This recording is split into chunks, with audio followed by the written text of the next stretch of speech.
बोले श्री शंखेश्वर पार्श्वनाथ भगवान की जय। बोले श्री महावीर स्वामी भगवान की जय। बोले श्री अनंत वृंदावन श्री गौतम स्वामी महाराज की जय। बोले श्री महोपाध्याय श्री विनय विजय जी महाराज की जय। बोले श्री सरस्वती मात की जय। शांत सुधारस ग्रंथ के अंदर आज 11वीं भावना के अंदर हम प्रवेश कर रहे हैं, जिस भावना का नाम है लोक स्वरूप भावना,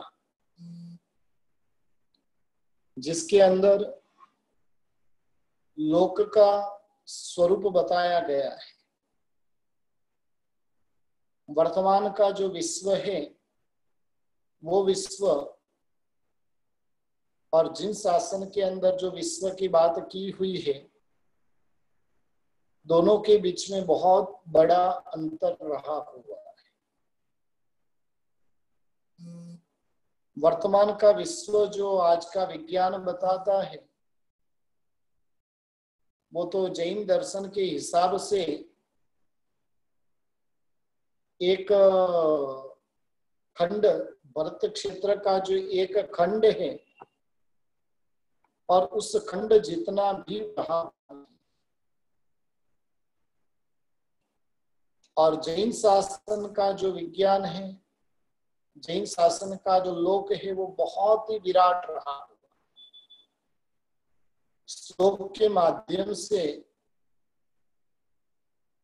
महोपाध्याय जी महाराज बता रहे हैं कि वे नीचे नीचे विस्तार पाने वाली छत्र के आकार वाली रत्न प्रभा आदि 7 पृथ्वियां रही हुई और उनसे परिपूर्ण 7 राजलोक प्रमाण अधोलोक है, जो यानी वो लोक पुरुष है उसके 2 पैरों के समान रहा हुआ है। 14 राजलोक की जो आकृति है वो आकृति हाथ रखकर दोनों पांव चौड़े कर कर खड़े रहने वाले व्यक्ति के समान रही और उसके अंदर सबसे पहले अधोलोक का वर्णन किया जा रहा। आत्मा स्वरूप के चिंतन में लोक स्वरूप भावना की क्या जरूरत है? कई लोगों के मन के अंदर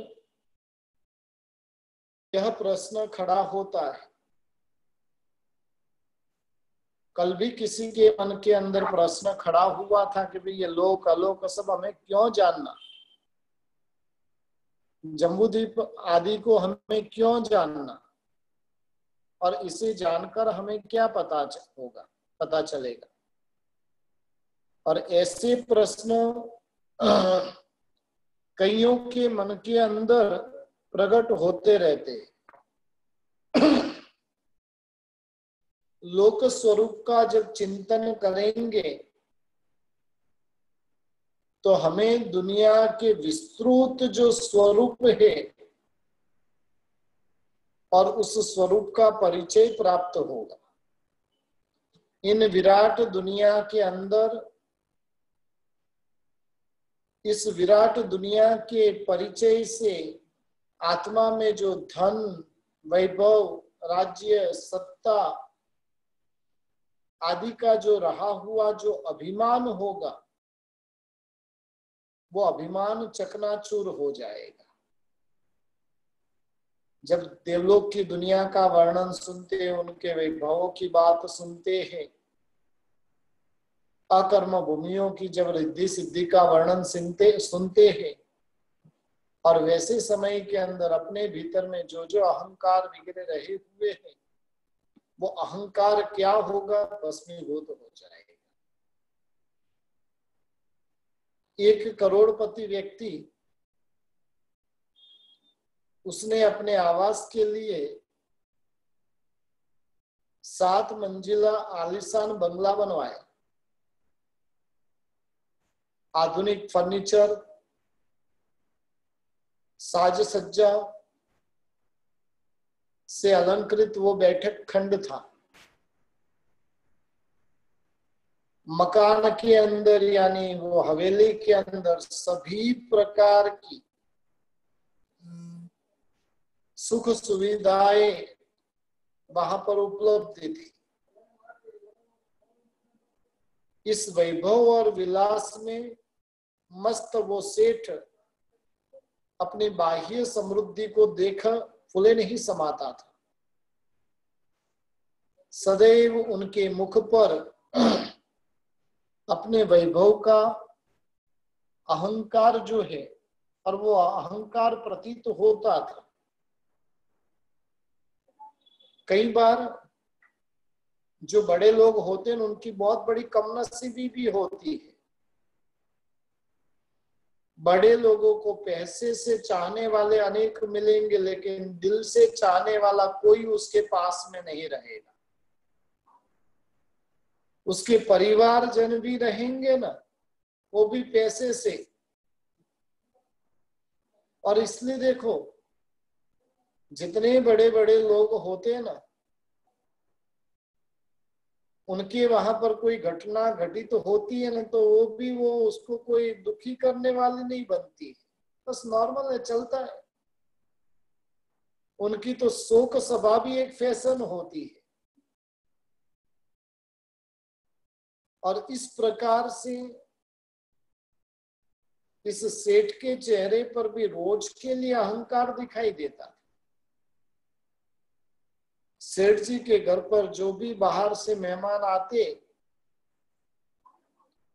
और सेठ जी उनके समक्ष अपने वैभव का प्रदर्शन किए बिना नहीं रहते थे। कई लोग होते हैं, एकाध बार गलती से कोई एक्टर के बाजू में खड़े रहे और फोटो खींचा तो फोटो निकलवार कर दीवार पर टिंगा देंगे। कई लोग होते हैं जिनका राजकारणियों से परिचय रहे, जिनका नेता अभिनेताओं से परिचय रहे, और वैसा जब परिचय रहे तो उनके फोटो पूरे घर में सजाए हुए रहते। जो भी आए उसको वो एल्बम दिखाता रहेगा। क्यों दिखाएगा? एक ही लक्ष्य, मेरी पहचान कहां तक है। एक चीज ध्यान रखिए कि इस दुनिया से जब तू जाएगा तब किसी की पहचान किसी को काम में नहीं आएगी। आज ही एक व्यक्ति का फोन आया कि गुरुजी कुछ कमी नहीं है, धन संपत्ति इतनी है, कितनी जमीन आदि रहेगी, दुकान रहेगी, उसका कोई हिसाब किताब नहीं है। पूरा परिवार कोरोना की चपेट में आ गया। करीब नवंबर एक ही जैन परिवार के अंदर मां से ग्रसित है। उसका फोन आया कि कुछ भी कहीं से जिन शासन में रहे हुए जो रहस्य आपको खोले, जो भी मंत्र खोलने हैं, वो खोलकर हमारे परिवार को इससे बचा। कहने का मतलब है करोड़ों की संपत्ति ऐसे ही रह जाएगी, आपका अभिमान चकनाचूर होने में समय ज्यादा नहीं लगेगा। वो सेठ भी जैसे ही बाहर से कोई लोग आते और अपने वैभव का प्रदर्शन किए बिना नहीं रहते थे। एक दिन उस सेठ जी ने एक तपस्वी सन्यासी को अपने घर पे भोजन के लिए आमंत्रण दिया। सेठ जी ने अत्यंत ही आदर सत्कार से सन्यासी का स्वागत किया, बड़े ही उत्साह से उनको भोजन करवाया। भोजन समाप्त होने के बाद में सेठ जी अपने बैठक खंड में आए, जहां पर हर प्रकार की सुख सुविधाएं थी। इधर उधर की थोड़ी बहुत बातें की और फिर वापस रोज का रटाया रटाया हुआ उन्होंने टेप रिकॉर्ड चालू कर दिया। बस अपने वैभव की बातें सुनाने लग गए। सन्यासी भी सेठ जी की बात ध्यान पूर्वक सुन रहे थे। सेठ जी की बात सुनकर उन्होंने सोचा, सेठ जी व्यर्थ ही अपनी तुच्छ संपत्ति का अभिमान कर रहे, इन्हें सत्य का बोध अवश्य कराना चाहिए। देखिए, गुरु होता है, वो गुरु क्या काम करता है? गुरु का काम क्या है? हम यदि कोई गलती करते हैं तो उस गलती के अंदर मार्गदर्शन कराने का काम वो गुरु करते हैं। हाँ में हाँ मिलाने वाले गुरु नहीं होते। जहां पर गलत है तो वहां पर आपको कहेंगे, भाई आप इधर गलत हो, ये तुम गलत कर रही है, ऐसे नहीं, ऐसे होना चाहिए। पूज्य गुरुदेव चंद्रशेखर विजय जी महाराज साहिब की बात आती है कि उनके एकदम परम भक्त, और उसने अहमदाबाद के अंदर अपना मकान बनाया।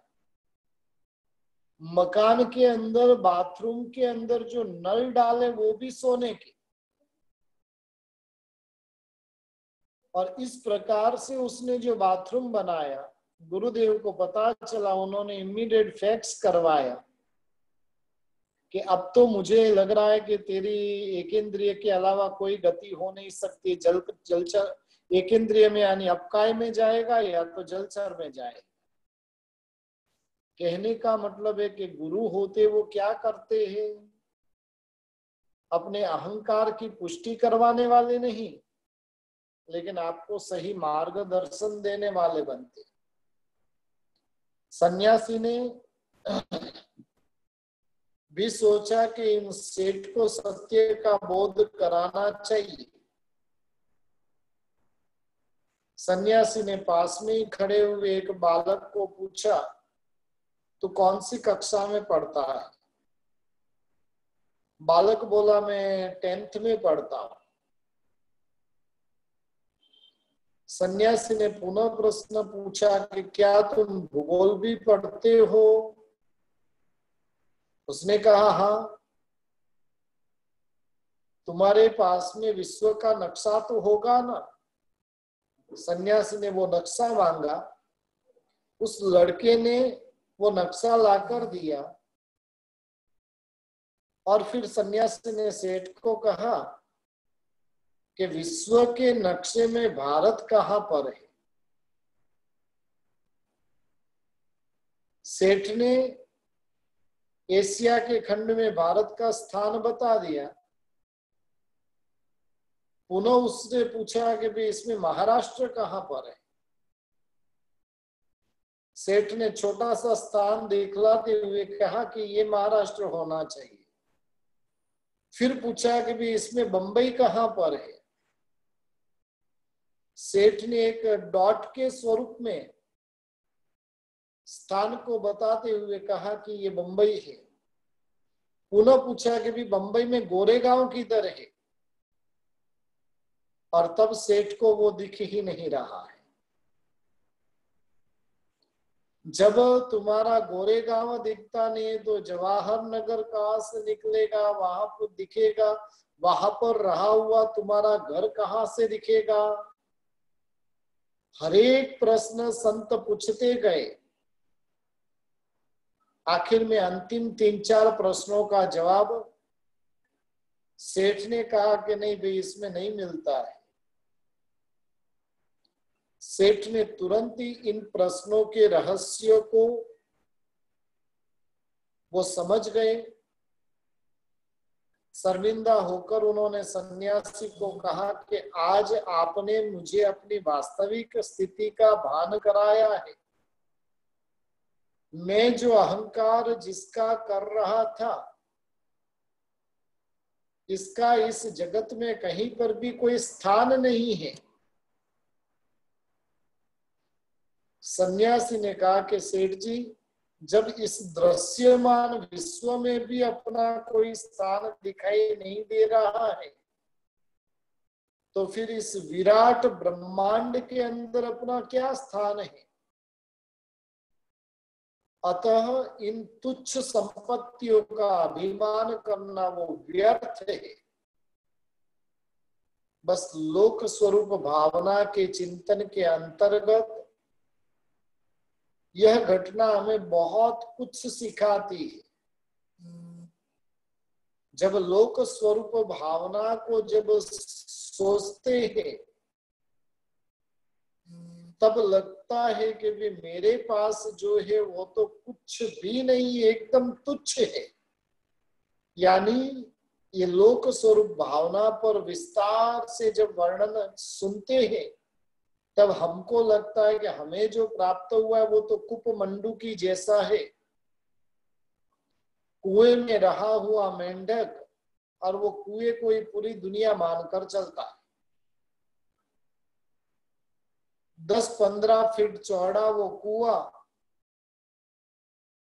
और वो मेंढक पूरी दुनिया कितनी मानता है कि 10-15 फीट की मानता है। वैसी ही हालत हमारी रही हुई है।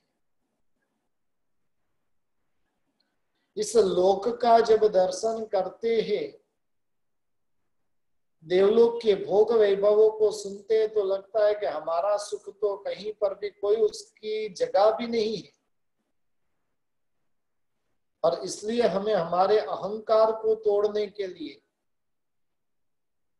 हम कहाँ पर रहे हुए वो जानने के लिए, हम कहाँ कहाँ पर घूमकर आए वो जानने के लिए, इस जगत में रहे हुए जीव किस किस प्रकार से कहाँ कहाँ पर सुख दुख की प्राप्ति करते वो जानने के लिए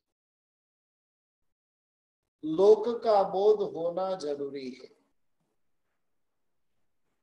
ये संपूर्ण विश्व को शास्त्रकार भगवंतों ने दो भागों में विभक्त किया है। एक लोक है और एक अलोक है।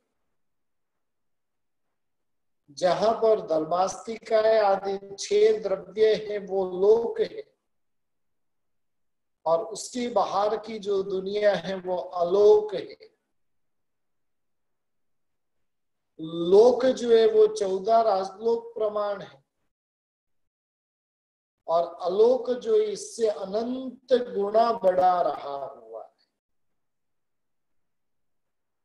1, 2, 5, 25 गुना नहीं, लेकिन अनंत गुणा बड़ा आलोक रहा हुआ। और उसमें समझ लो कि भी आलोक के मैप को देखते हैं ना, तो लोक एक बूंद जितना नहीं, एक पॉइंट जितना नहीं है। और ऐसे संपूर्ण राजलोक को ज्ञानी भगवंतों ने 3 भागों में बांटा है। अधोलोक, ऊर्ध्वलोक और तिरछालोक। अधोलोक जो रहा हुआ है वो 7 राज प्रमाण है। तिरछालोक जो है वो मात्र और मात्र 1800 योजन प्रमाण है। और ऊर्ध्वलोक जो रहा हुआ है वो 7 राज प्रमाण रहा हुआ है। यानी नीचे का लोक 7 राज प्रमाण, ऊपर का लोक भी 7 राज प्रमाण, और तिरछा लोक मात्र और मात्र 1800 योजन का है। समभूतला पृथ्वी से 900 योजन नीचे जाने के बाद अधोलोक का प्रारंभ होता है। इसमें 7 नरक पृथ्वियां आई हुई है। रत्न प्रभा, सर्करा प्रभा, बालुका प्रभा, पंक प्रभा, धूम प्रभा, तमह प्रभा और तमस तमह प्रभा। ये 7 नरक पृथ्वियां अधोलोक में आई हुई है। प्रथम नरक का नाम रत्न प्रभा है। इस पृथ्वी का पिंड सब मिलाकर 1,80,000 योजन का है। इस नरक भूमि का प्रथम खंड रत्न से भरपूर होने के कारण इसका नाम रत्न प्रभा है।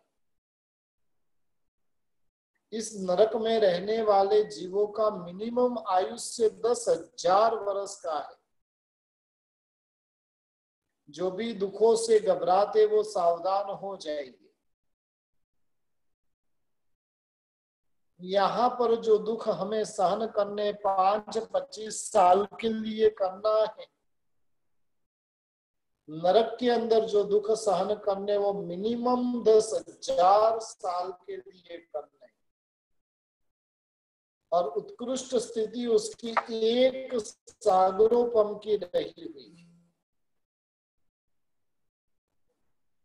इस रत्न प्रभा पृथ्वी के 3 कांड है। पहला हिस्सा है वो 16,000 योजन का है, जिसमें रत्नों की बहुलता रही हुई है। दूसरा भाग है वो 84,000 योजन का है, जिसमें कीचड़ की बहुलता रही हुई है। और तीसरा हिस्सा है वो 80,000 योजन का है, जिसमें पानी की बहुलता रही हुई है। इस नरक भूमि के 13 प्रतर है और 30 लाख नरकावास पहली नरक में है। सीमंतक वगैरह 30 लाख नरकावास रहे हुए और जहां पर नरक के जीव रहते हैं। हमारे आवास जो होते वो सुख सुविधा से भरपूर होते हैं। नरक के जो आवास है वो पूर्ण रूप से दुख सुविधा से भरपूर होते। जीव कैसे दुख की प्राप्ति करे, इसकी पूरी की पूरी व्यवस्था उस नरक के अंदर होती है। दूसरी नरक शर्करा प्रभा नरक है, जो नरक पृथ्वी पत्थरों की बहुलता के कारण, कंकड़ की बहुलता के कारण इसे शर्करा प्रभा कहा जाता है। इसकी ऊंचाई 1 राजलोक प्रमाण रही हुई होती है। इस नरक में दूसरी नरक भूमि के जीव रहते हैं। इसके कुल 11 प्रतर है। 25 लाख नरकावास है। इसका पिंड जो है 1,32,000 योजन का है। और इस नरक के नारकों का आयुष्य कम से कम 1 सागरोपम का होता है। और उत्कृष्ट से 3 सागरोपम का आयुष्य ये दूसरी नरक के जीवों का होता है। पहली नरक से कई गुना अधिक ज्यादा दुख इस दूसरी नरक में होता है। तीसरी नरक का नाम है बालू का प्रभा। बालू यानी रेती। 1 मिनट।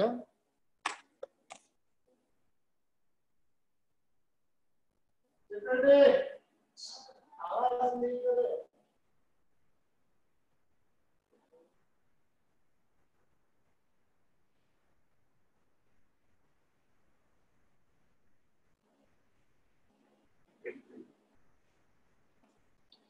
तीसरी नरक जिसका नाम बालू का प्रभा रही हुई है। बालू यानी रेती, और रेती की अधिकता होने के कारण इसे बालू का प्रभा कहते हैं।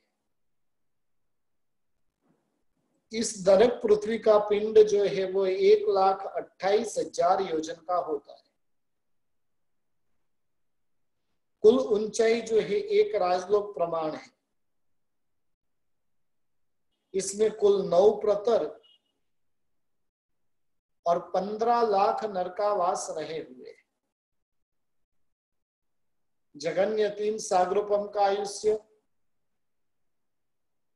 उत्कृष्ट से 7 सागरोपम का आयुष्य रहा हुआ है।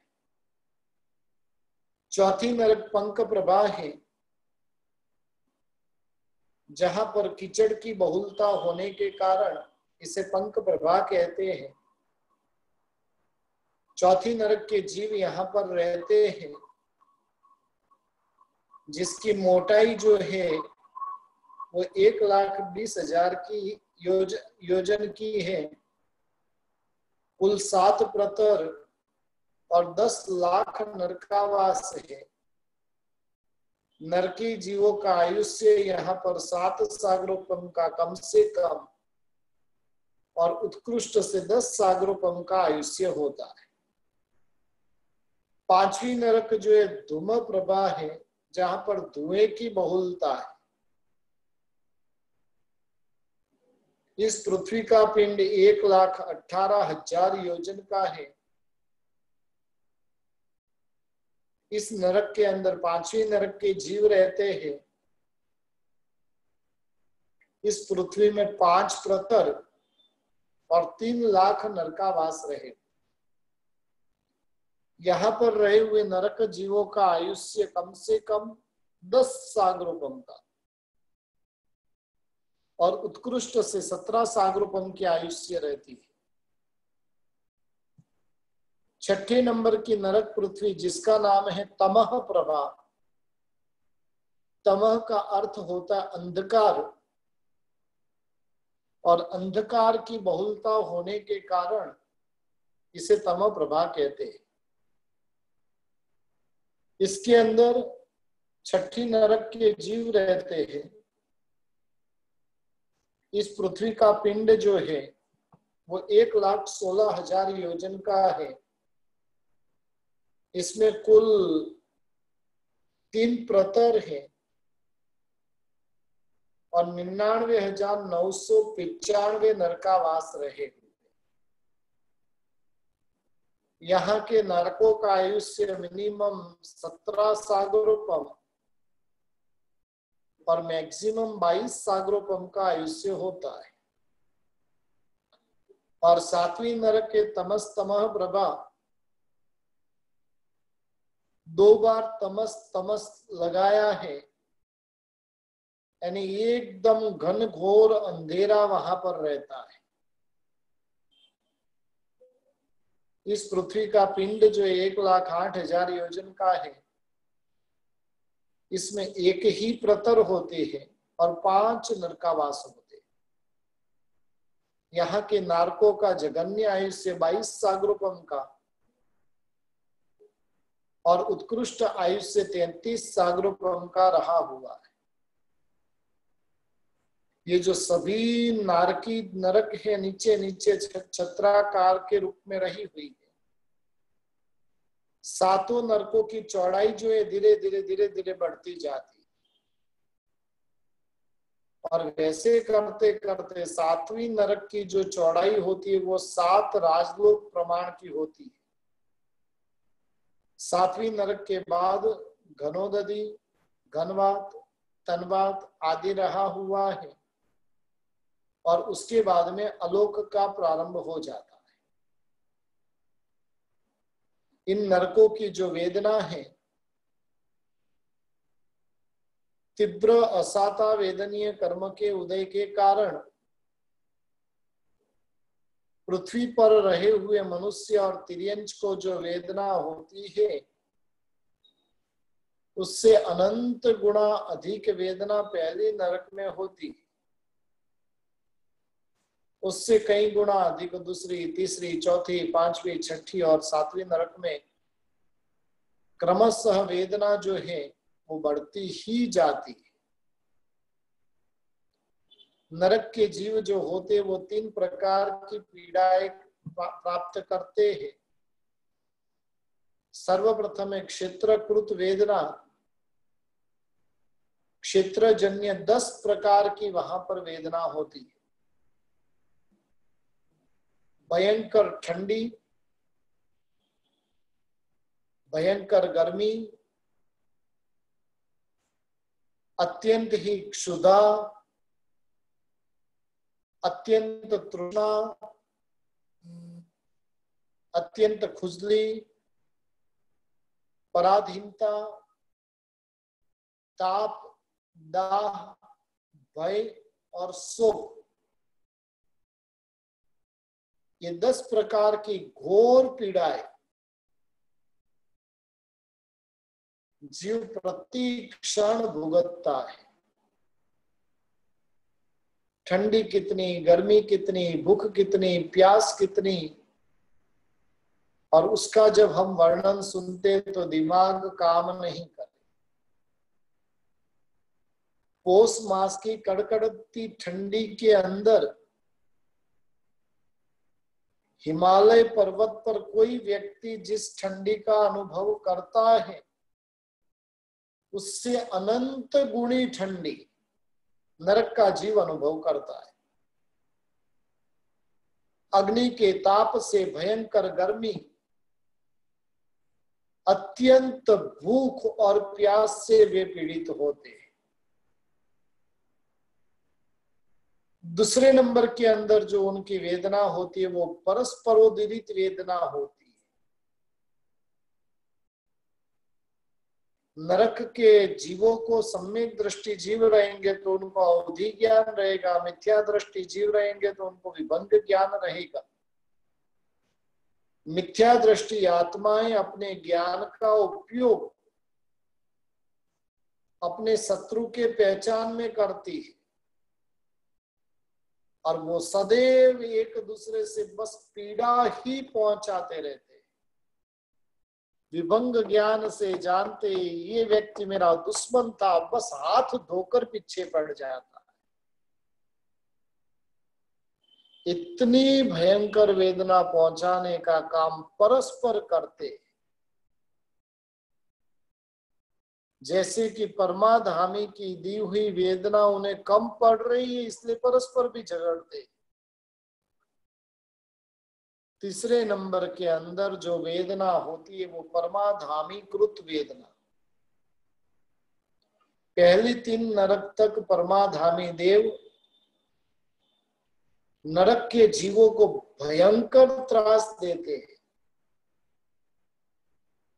15 प्रकार के परमाधामी, परमाधामी उनको क्यों कहते?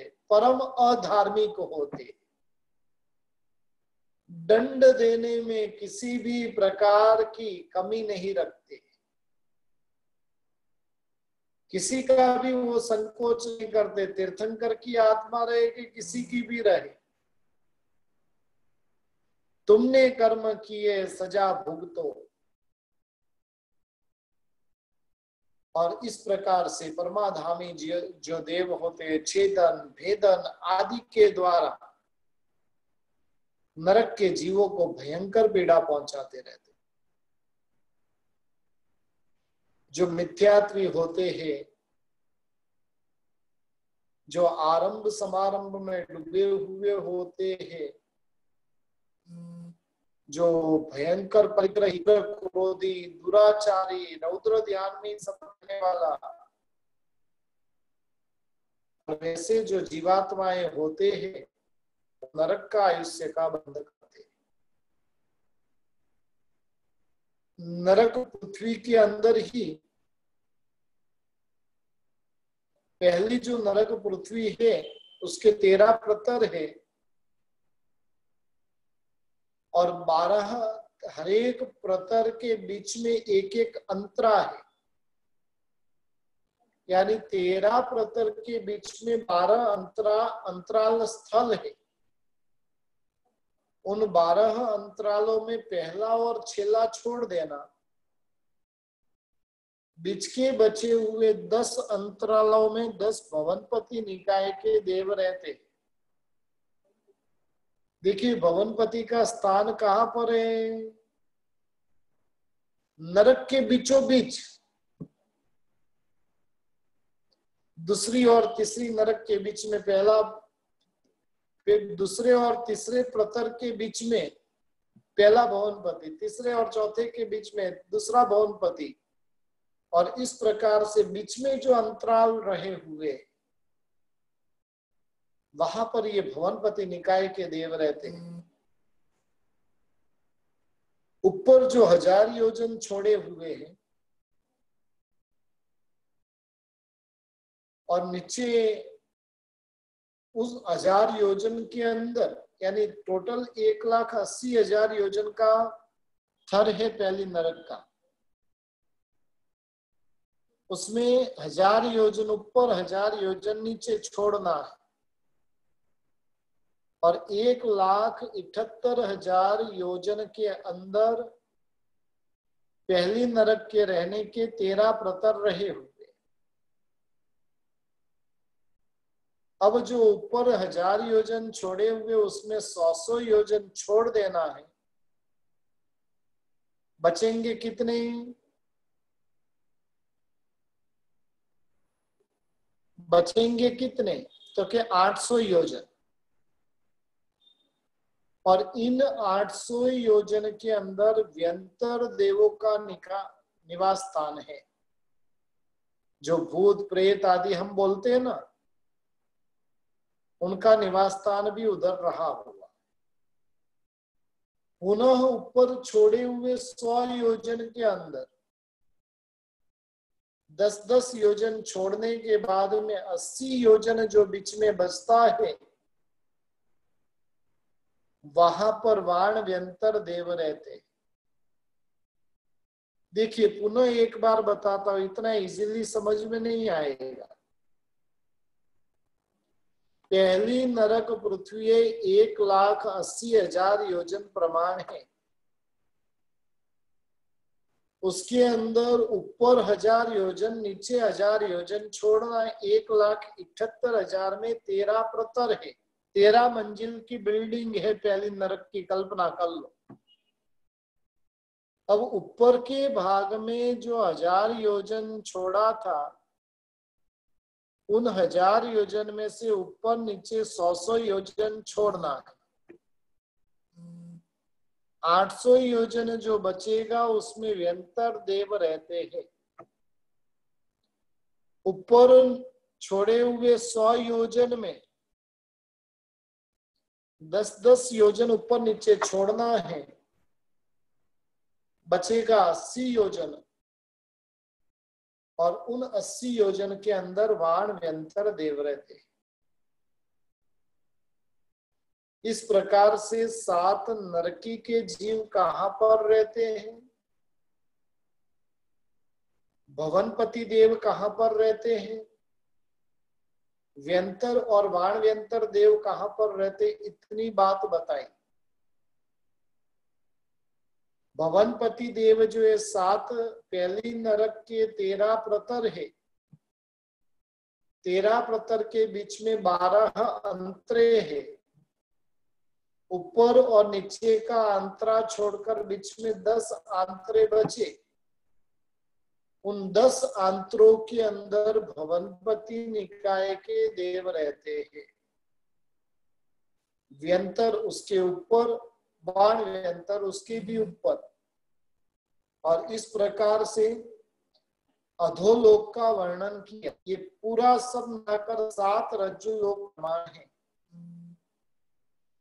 एक एक नरक पृथ्वी की जो चौड़ाई है वो एक रज्जु की है, लेकिन एक रज्जु में वापस नरक के जीव जो रहते वो तो अल्प जगह में ही रहते। बाकी जगह पर घनोदधि, घनवात, तनवात और आकाश रहे हुए रहते, असंख्य योजन के अंदर। इस प्रकार से 7 नरक पृथ्वी रही हुई है। उसके बाद में तिरछा लोक के स्वरूप का वर्णन कर रहे। तिरछा लोक जो है, जिसकी ऊंचाई कुल मिलाकर 1800 योजन की है, चौड़ाई जो है वो एक राजलोक प्रमाण की है।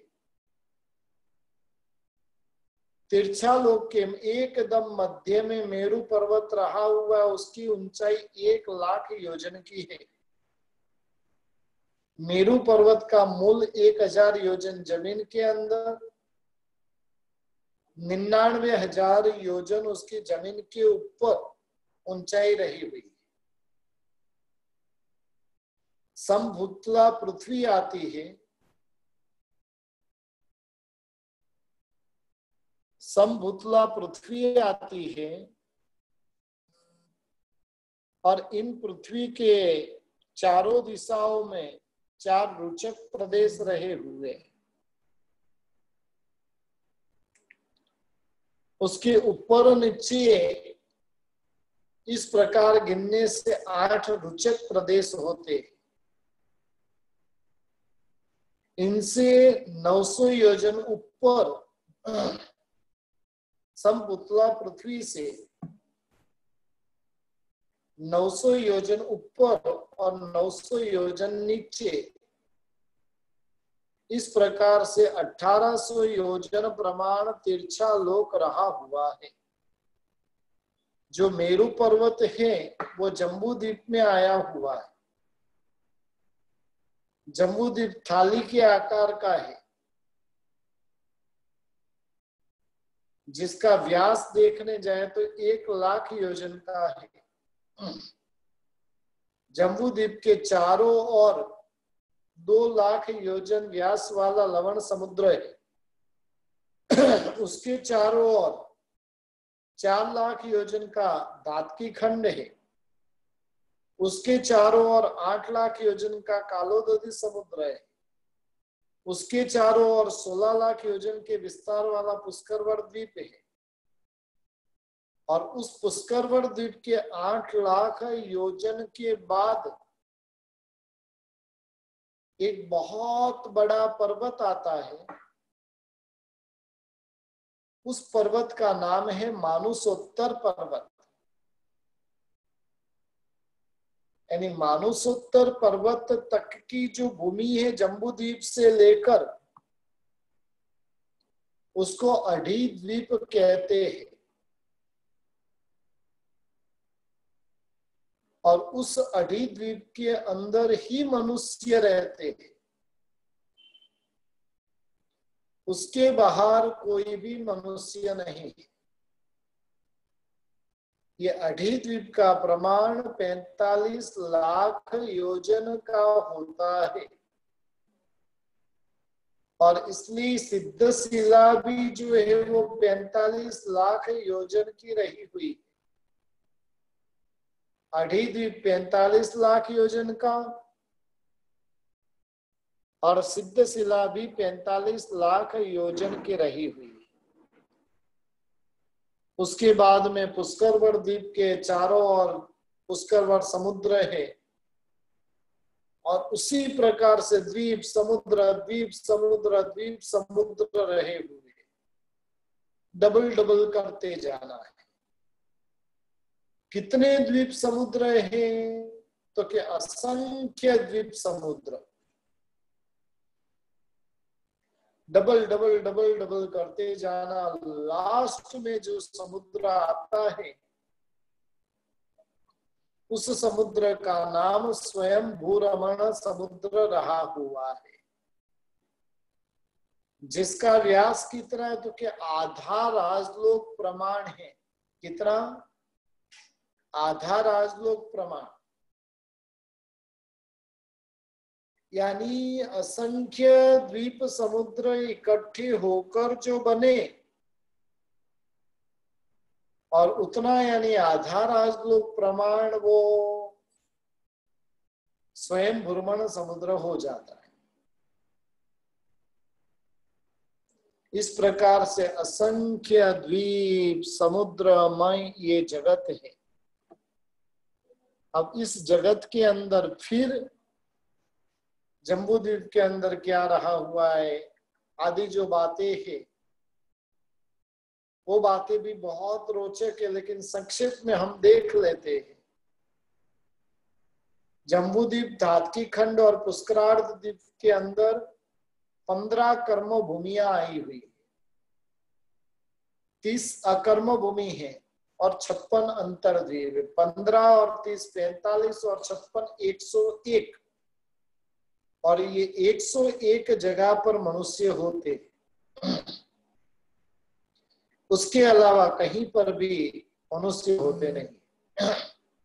ढाई द्वीप के बाद मनुष्य का नहीं जन्म होता है, नहीं मरण होता है और नहीं मोक्ष होता है।